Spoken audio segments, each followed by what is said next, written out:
Então, agora a gente vai falar do segundo tipo de associação, né, que é a associação de resistores em paralelos.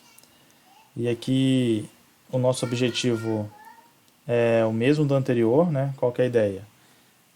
Nessa associação em paralelo, o resultado que dá dessa associação em paralelo seria correspondente a uma resistência de quanto? Né? Eu poderia trocar essa associação que está em paralelo dessas três resistências por uma resistência só valendo correspondente a quanto? Né? Então essa é a ideia. Então olha só, você pode verificar aqui que a gente vai ter duas propriedades, né? Só que agora não vão ser necessariamente iguais, né? Mas vão ser bem próximas, né? Então lá na resistência em série a gente tinha que a corrente se mantinha constante para todo mundo. Nesse caso aqui agora não, né? Agora a DDP é igual para todas as três resistências, né? Essa FEM aqui, ó, que alimenta o circuito, vai produzir uma mesma DDP sobre R1, R2 e R3, né? E agora a corrente vai passar a se dividir, porque aqui agora eu tenho um nó, né? Uma bifurcação aqui, onde essa corrente vai se dividir, uma nessa ramificação, outra nessa ramificação, e depois se divide novamente aqui, né? Nessa ramificação e depois nessa. Depois ela volta a se unir aqui nesse nó e depois nesse nó, ok? Então nesse caso aqui em específico a gente tem que a DDP é a mesma, né? Essa é a primeira propriedade, e a corrente total ela se divide, né, entre as ramificações, beleza? Então seguindo o mesmo raciocínio para a última associação, vamos fazer aqui um vídeo, mostrar aqui uma simulação para você poder, para tentar ilustrar isso né, com mais clareza. Então aqui eu estou simulando aquele circuito que está lá. Esse circuito aqui, ó, 20 ohms, esse circuito aqui tem 10, esse 5, né? E a DDP é 9 volts, ok? Vou tirar aqui, vocês já estão vendo aí o fluxo de corrente. Você observa aqui, ó, só visualmente que a corrente nesse cara aqui é maior. Por quê? Porque a resistência dele é menor, de 5, ó. Outra é 10 e aqui é 20.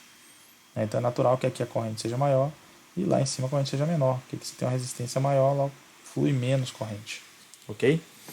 Vamos fazer as medidas agora então, ó. Esse aqui é um medidor de tensão, vou colocar ele aqui nesse intervalo 9 volts, né, para a gente poder confirmar. Se eu venho para cá, de novo 9 volts, né, subindo aqui, né, 9 volts também, beleza? E para finalizar, 9 volts. Então a gente verifica que a DDP para cada um deles em paralelo é de fato a mesma, certo? A gente está fazendo isso aqui, é um simulador, mas se você fosse para um laboratório, você verificaria, você chegaria à mesma conclusão que a gente está chegando aqui, tá? Agora vamos ver a corrente, né? Essa aqui, ó, representa a minha corrente total, 3,15 ampere. Né? Essa corrente, então, ó, é toda a corrente, né? A corrente total que flui, que ela vai se dividir entre as ramificações. Então vamos ver cada ramificação quanto que vale. Essa ramificação vale 1,8, essa aqui 0,9, essa aqui 0,45. Perceba que aquilo que a gente falou, né? Visualmente a gente vai perceber que é o mais rápido e a gente já discutiu que esse é o mais rápido porque a resistência desse é menor, né? Lembrando aqui, ó, 5 ohms, tá? Vou colocar aqui os valores para vocês verem, ó, 5 ohms aqui. Esse zero aqui está representando a resistência do fio, né? O fio não tem resistência, tá? Nesse modelo, né? Se eu vou para cá, ó, minha corrente ela divide a metade, né? Aqui é 1,8 ampere, aqui é 0,9. Né? Por que divide a metade? Porque se você for olhar para a lei de Ohm, a minha corrente ela diminui se minha resistência aumenta. Então, como minha resistência dobrou, minha corrente vai cair a metade. Mesma coisa aqui, ó. Aqui é 0,45, é metade desse valor, né? E 4 vezes menor que esse valor. Por quê? Porque aqui eu dobrei, aqui dobrei de novo. Então esse é o dobro do 20 é o dobro de 10 e é 4 vezes o valor de 5. Então você percebe essa proporcionalidade, tá? Só uma situação aqui. Vou acionar aqui as chaves, né? Vou desmarcar aqui a corrente, você já viu. Vou tirar esses valores aqui para deixar mais limpo o circuito, né? Então olha só, fechei aqui meu circuito. Quanto que deu minha corrente aqui? 0,45, né? Tá fluindo ali, mas eu vou apagar, 0,45. Se eu fecho esse circuito aqui, né, o que vai acontecer? Ele aumenta, né?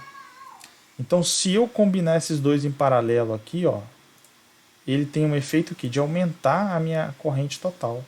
Se a minha corrente total aumentou, isso significa que a resistência, essa resistência dos dois aqui, ó, combinadas, ela teve um efeito que menor, né? Não vai ser soma aqui, tá vendo? Não vai ser um 10 mais 20.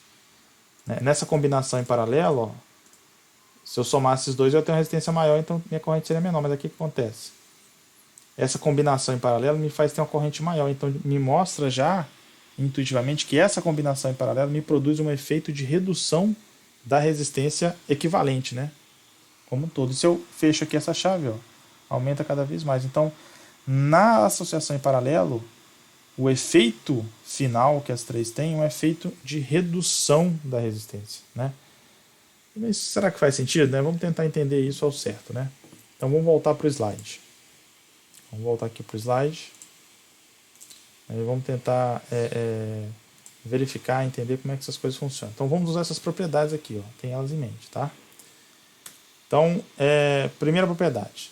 A corrente total vai se dividir entre cada ramificação. Então a corrente total vai ser a soma de I1 mais I2 mais I3. I1 é a corrente aqui, I2 aqui e I3 aqui. Certo? Aplica a lei de Ohm. Se você aplicar a lei de Ohm, a corrente é o quê? A corrente total vai ser a FEM, que alimenta o circuito, pela resistência equivalente. Corrente 1 vai ser o quê?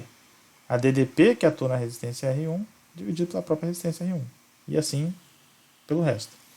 A gente viu, né, qual a outra propriedade desse tipo de associação em paralelo?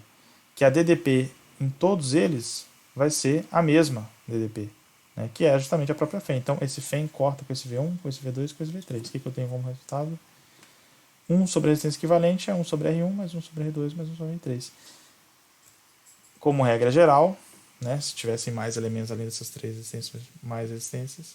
Então, como aqui é o inverso, então daqui você já verifica aquilo que a gente viu lá. A associação em paralelo ela tem o efeito de gerar uma resistência equivalente menor. Né? Por isso que minha corrente total aumenta. Como curiosidade, se você pega aqui, ó, exclui esse R3. Exclui esse R3 e coloca esse R1 e esse R2 como sendo iguais. Né? Isso aqui, ó, a minha resistência equivalente vai dar exatamente R sobre 2. Então, se aqui dá 10 ohms, aqui 10 ohms, a resistência equivalente aqui desses caras seriam 5 ohms. Beleza? Então, isso é informação útil para vocês quando for analisar o circuito. Tá? Então, aqui a gente fecha mais esse tópico. Beleza? Espero que tenha ficado claro.